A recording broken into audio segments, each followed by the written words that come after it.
तिलक मिट जाएगा, मान लो तुम्हारे पास में कुछ होगा तो वो छूट जाएगा, पर ये गले में पड़ा हुआ रुद्राक्ष, गले में पड़ी हुई तुलसी की माला, अगर तुम्हारे प्राण भी छूट गए तो वो तुम्हें नरक नहीं भेज सकते, वो तुम्हें शिव धाम ही भेज। भगवान शंकर के तो बहुत बहुत सुंदर भाव कहा है, ध्यान देना। कोई कहे कि गुरुजी हम नारायण को भजने वाले हैं, हम मरेंगे तो बैकुंठ जाएंगे। कोई कहे हम राम को भजने वाले हैं, हम मरेंगे तो बैकुंठ जाएंगे। कोई कहे हम कृष्ण को मानने वाले हैं, हम मरेंगे तो बैकुंठ जाएंगे। कोई कहे हम दत्त को मानने वाले हैं, हम मरेंगे तो हम बैकुंठ जाएंगे। जरा एक बार लिंग पुराण को उठाकर पढ़िएगा, एक बार स्कंद पुराण को उठाकर पढ़िएगा, एक बार गर्ग संहिता को पढ़िएगा, एक बार शिव महापुराण का स्मरण करिएगा, और एक बार ब्रह्म वैवर्त पुराण को भी पढ़िएगा, और एक बार अगर मौका मिल जाए तो नर्मदा पुराण का स्मरण करिएगा, जिसमें स्पष्ट कहा गया, और गरुण पुराण को भी अगर ध्यान से पढ़ेंगे तो उसमें भी स्पष्ट किया गया है, पद्म पुराण में भी स्पष्ट किया गया है कि चाहे तुम राम का स्मरण कर रहे हो, चाहे तुम कृष्ण का स्मरण कर रहे हो, चाहे तुम दत्त का स्मरण कर रहे हो, चाहे तुम किसी देवी का स्मरण कर रहे हो, चाहे तुम किसी देवता का स्मरण कर रहे हो, पर जब जीव के प्राण छूटते हैं, प्राण छूटने के समय पर यमलोक से जो यमदूत मृत्यु लोक में आते हैं, सबसे पहले देवाधिदेव महादेव के पास जाकर पूछते हैं कि मैं इस जीव को ले जाना चाहता हूं, आपकी आज्ञा हो तो ले जाऊं। तब शंकर भगवान जब आज्ञा करते हैं, तब जाकर मृत्यु लोक से कोई आत्मा को लेकर जाया जाता है, कोई जीव को लेकर जाया। शिव आज्ञा नहीं करे तो कोई जीव को नहीं ले जाता। राम को भजोगे तो भी आज्ञा शंकर ही करेंगे, कृष्ण को भजोगे तो भी आज्ञा शिव ही। तुम ये मत सोचना कि मैंने चतुर्थी का व्रत करा तो मेरे को माता जी वर दे देंगे, वर भी देना है। आप शनिवार का व्रत कर लीजिए, मंगलवार का व्रत कर लीजिए, सोमवार का व्रत कर लीजिए, आप सारे देवताओं का व्रत कर लो, किसी भी देवी का व्रत कर लो, किसी भी देवता का व्रत कर लो, गणेश जी का व्रत कर लो, चाहे ब्रह्मा जी का व्रत कर लो, चाहे किसी देवता का व्रत कर लो, उसका फल बिना शंकर के पूछे मिल नहीं सकता। शंकर जी जब आज्ञा करते हैं तब देवता पर फल प्रदान करते हैं। शिव आज्ञा करेंगे तो फल मिले, शिव आज्ञा नहीं तो फल मिले। इसलिए इस लाइन को फिर से गुनगुनाओ, तेरी कृपा, बोलो बोलो सब बोलो, तेरी कृपा बिना न हिले एक भी अणु, लेते हैं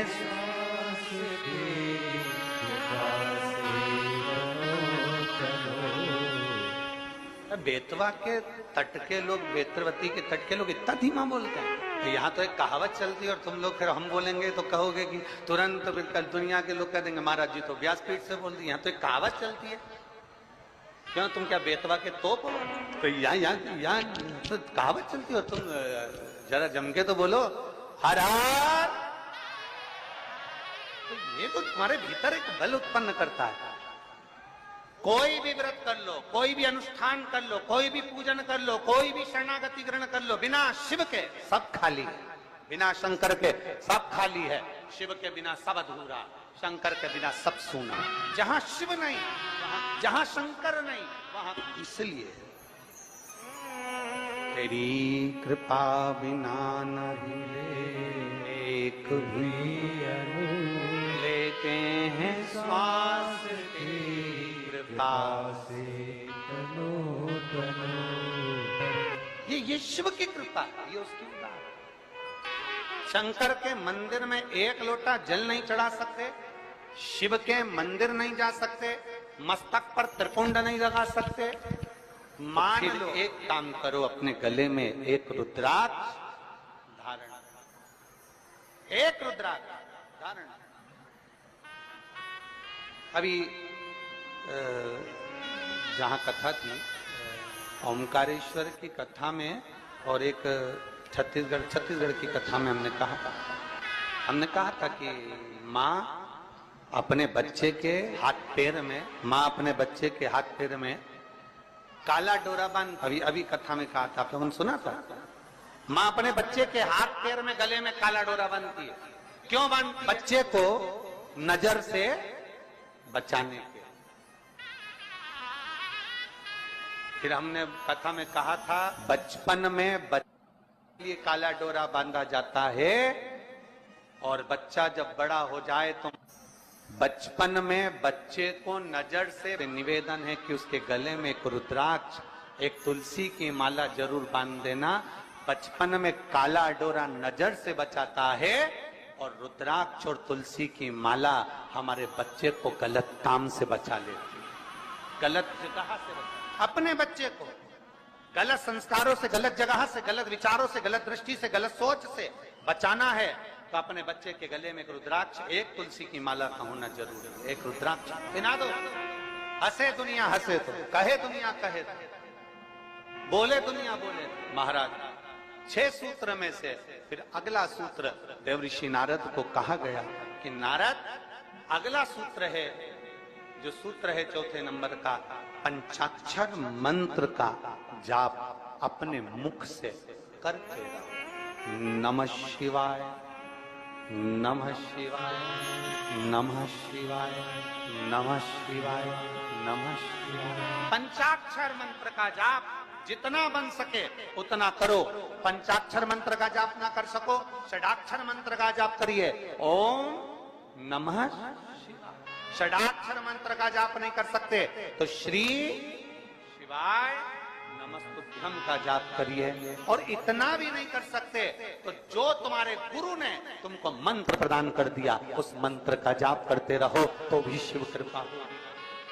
जो दिया पंचाक्षर जपो, षडाक्षर जपो, ना बन सके तो श्री शिवाय नम, एक बार जम के बोलो जरा, श्री शिवाय नम जपिए। भगवान शंकर की शरणागति ग्रहण करिए, शिव तत्व को प्राप्त करिए, शिव की शरणागति को प्राप्त करिए।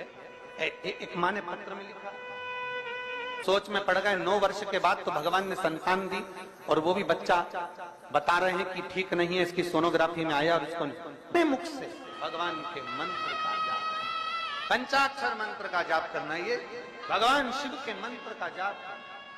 भगवान शिव तेरे डमरू की धुन सुन के मैं काशी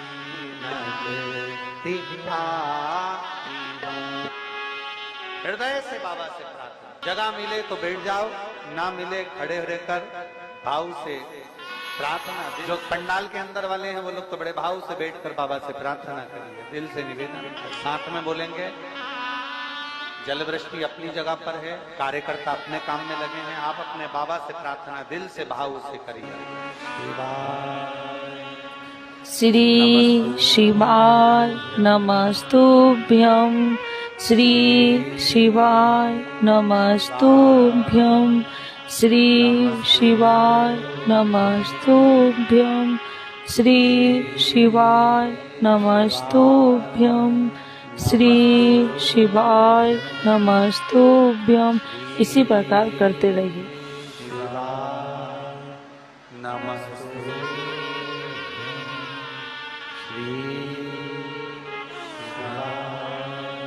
नमस्ते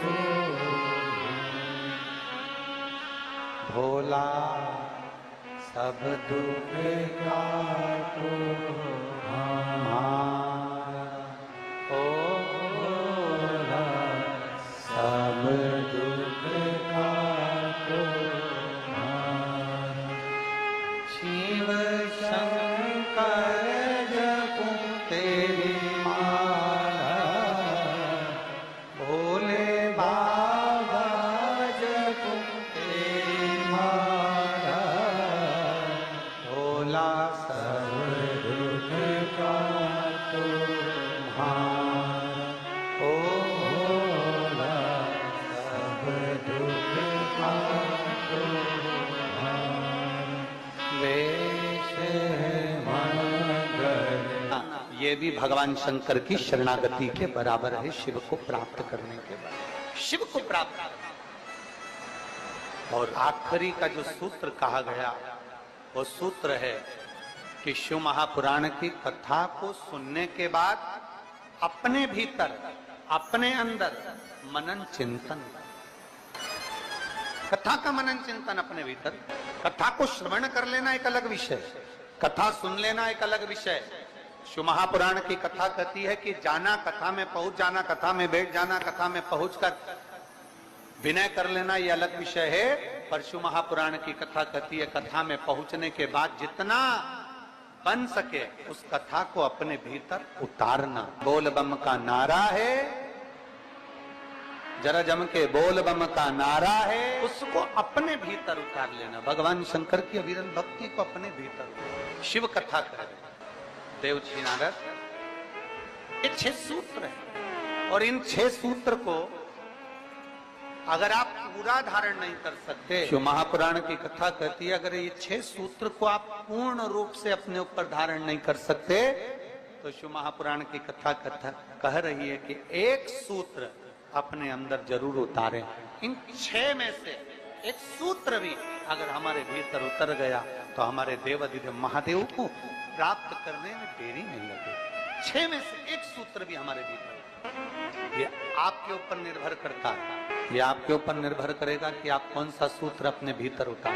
चंदन लगाना है मस्तक पर, त्रिपुंड धारण करना है मस्तक पर, या शिव के मंदिर में 1 लोटा जल चढ़ाना है, या गले में रुद्राक्ष धारण करना है, या पंचाक्षर मंत्र, षडाक्षर मंत्र, या श्री शिवाय नमस्तुभ्यम बोलना है, या भगवान शंकर की कथा को श्रवण करना है, या भगवान शंकर की कथा को श्रवण कर कर अपने जीवन में उतारना। ये आपके ऊपर नहीं, आपके ऊपर। 6 सूत्र में से एक सूत्र अपने भीतर उतारना। शायद देवराज नाम के ब्राह्मण का चरित्र यही कहता है, शायद देवराज नाम के ब्राह्मण का चरित्र यही कहता है कि 6 सूत्र में से देवराज नाम के ब्राह्मण ने एक सूत्र अपने अंदर उतार लिया। और वो सूत्र कौन सा था कि चोरी का धन लेकर जा रहा है, चोरी का सामान उसके साथ में है, चोरी के आभूषण उसके साथ में है, और उसने एक सूत्र अपने अंदर उतारा कि चोरी का भी धन उसके साथ था तो भी भगवान शंकर के मंदिर में जाकर, भगवान शिव के मंदिर में जाकर बैठ गया। 6 सूत्र में से एक सूत्र है शंकर की शरणागति, शंकर का द्वार, शंकर की। देवराज था ब्राह्मण, ब्राह्मण कुल में जन्म भी ले लिया, ब्राह्मण के घर में जन्म भी हो गया, ब्राह्मण तत्व से, ब्राह्मण कर्म से वंचित, ब्राह्मण कर्म से वंचित है। 2 चीजें हैं शिव महापुराण में बताई है, एक प्रेम और एक भ्रम। एक है प्रेम, दूसरा है भ्रम। प्रेम बिखरे हुए को भी जोड़ देता और भ्रम कोई जुड़े हुए भी होते हैं तो उनको तोड़ देता। एक प्रेम और एक भ्रम। प्रेम कोई हमारा दुश्मन भी है, कोई गलत भी है, कोई बेकार भी है, तो प्रेम उसको जोड़ने का कार्य करता है, प्रेम उसको संजोने का कार्य करता है, प्रेम उसको जोड़ने का कार्य करता है। एक प्रेम और एक भ्रम। प्रेम जोड़ रहा है और भ्रम तोड़ रहा है। प्रेम का काम है जोड़ना। कोई बिखर गया, कोई चले गया। देखियो शिव महापुराण में एक संवाद आता है, जब भगवान श्री गणेश जी महाराज ने भगवान देवाधिदेव महादेव और माता पार्वती जी की परिक्रमा करी तो प्रथम गिनती में श्री गणेश जी महाराज आ गए। प्रथम गिनती में श्री गणेश जी महाराज आए। जब प्रथम गिनती में श्री गणेश जी महाराज आए और कुछ देर बाद भगवान श्री षडानंद कार्तिकेय भ्रमण करते पहुंचे। थोड़ा ध्यान देना कथा पर, ये जल वृष्टि तो अपनी जगह चलती रहेगी पर कथा पर अपना स्मरण। प्रेम और भ्रम में अंतर देखिए जरा। षडानंद कार्तिकेय आए, मोर लेकर गए थे, भ्रमण के लिए गए, कार्तिकेय बाबा आए और षडानंद कार्तिकेय जी ने आते ही अपनी माता पिता को देखा और देखकर दंडवत प्रणाम श्री षडानंद कार्तिकेय जी ने किया। दंडवत जब प्रणाम किया तो प्रणाम करते से ही कार्तिकेय जी की आंख में से जल झलक रहा, नेत्रों से नीर झलक रहा। षडानंद कार्तिकेय जी की नेत्रों से, आंखों से जल।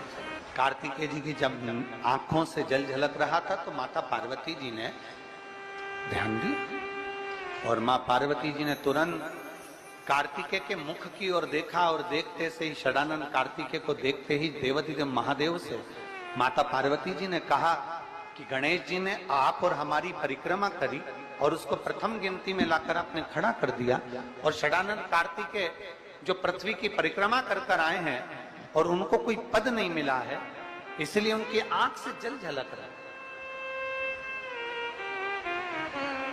आज शिव जी, हे भोलेनाथ जी, आज आपका जो निर्णय है ना, उस निर्णय ने हमारे पुत्र को तोड़ दिया।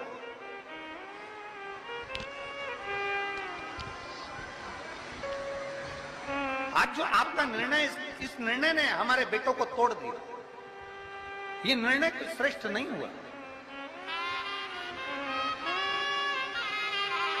और निर्णय ब्रह्म हो गया। ब्रह्म। गणेश जी आपकी और हमारी परिक्रमा कर ली है। गणेश जी ने आपकी और हमारी परिक्रमा कर ली और वो प्रथम गिनती में आ गए, और यहाँ षडानंद कार्तिकेय पूर्ण पृथ्वी की परिक्रमा कर कर आए और उनको कोई पद नहीं मिला। ये निर्णय कुछ ब्रह्म में हो गया। और पार्वती जी ने देवादिदेव महादेव से कहा, बाबा ओघड़दानी, प्रभु स्वामी, बस यही बात है कि प्रेम जोड़ता है, भ्रम तोड़ता है, और भ्रम ने तोड़ दिया।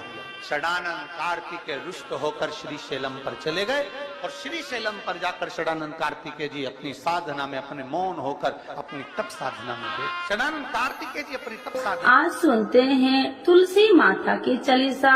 यह चालीसा सुनने से होती है हर रोगों से मुक्ति, मिलती है सुख समृद्धि का आशीर्वाद। तो एक बार बोलिए प्रेम से विष्णु भगवान की जय, तुलसी माता की जय, भगवती माता की जय। श्री तुलसी महारानी करु विनय सिरनाय, जो मम हो संकट विकट दीजे मात नसाय। नमो नमो तुलसी महारानी, महिमा अमित न जाए बखानी। दियो विष्णु तुमको सम्माना, जग में छायो सुयस महाना। विष्णु प्रिय जय जयंती भवानी, तिहु लोक की हो सुख खानी। भगवत पूजा करे जो कोई, बिना तुम्हारे सफल न हो। जिन घर तब नहीं होए निवासा, उस पर करे विष्णु नहीं वासा। करे सदा जो तब नित सुमरन, ते ही के काज होए सब पूर्ण। कार्तिक मास महात्म्य तुम्हारा, जाको जानत सब संसारा। तब पूजन जो करे कुमारी, पावे सुंदर वर सुकुमारी। करे जो पूजा नित प्रति नारी, सुख संपत्ति से होए सुखारी। वृद्धा नारी करे जो पूजन, मिले भक्ति होवे पुलकित मन। श्रद्धा से पूजे को जो कोई, भव निधि से तर जावे सोई। कथा भागवत यज्ञ करावे, तुम बिन नहीं सफलता पावे। छायो तब प्रताप जग भारी, ध्यावत तुम्हि सकल चितधारी। तुम्हि मात यत्र तंत्र में, सकल काज सीधे होवे क्षण में। औषधि रूप आप हो माता, सब जग में तब यश विख्याता। देव ऋषि मुनि और तपधारी, करत सदा तब जय जयकारी। वेद पुराणन तब यश ज्ञाया, महिमा अगम पार नहीं पाया। नमो नमो जय सुख कारिणी, नमो नमो जय दुख निवारिणी। नमो नमो सुख संपत्ति देनी, नमो नमो अख काटन छेनी। नमो नमो भक्तन दुख हरनी, नमो नमो दुष्टन मद छेनी। नमो नमो भव पार उतारिणी, नमो नमो परलोक सुधारिणी। नमो नमो निज भक्तन उबारिणी, नमो नमो जन काज सवारिणी। नमो नमो जय कुमति नशावनी, नमो नमो सब सुख उपजावनी। जयति जयति जय तुलसी माई, ध्याऊ तुमको शीश नवाई। निर्जन जानी मोहि अपनाओ, बिगड़े काज आप बनाओ। करूँ विनय मैं माते तुम्हारी, पूर्ण आशा करूँ हमारी। शरण चरण कर जोड़ी मनाओ, निस दिन तेरे ही गुण गाऊं। करहु मात यश अब मोह पर दाया निर्मल होए सकल मम काया मांगू मात या बर दीजे सकल मनोरथ पूरन कीजे जानू नहीं कुछ नेम उचारा क्षमहु मात अपराध हमारा 12 मास करे जो पूजा ताशम जग में और न दूजा प्रथम ही गंगा जल मंगवावे फिर सुंदर स्नान करावे चंदन अक्षत पुष्प चढ़ावे धूप दीप नैवेद्य लगावे करे आचमन गंगा जल से ध्यान करे हृदय निर्मल से पाठ करे फिर 40 की स्तुति करे माते तुलसी की यह विधि पूजा करे हमेशा ताके तन नहीं रहे कलेशा करे मास कार्तिक का साधन शोभे नित्य पवित्र सिद्ध हो जाई है यह कथा महासुखदाई पढ़े सुने सो भव तर जाई यह श्री तुलसी चालीसा पाठ करे जो कोई गोविंद सो फल पावही जो मन इच्छा होई। तो एक बार बोलिए प्रेम से विष्णु भगवान की जय, तुलसी माता की जय, भगवती माता की जय, सर्व देवी देवताओं की जय।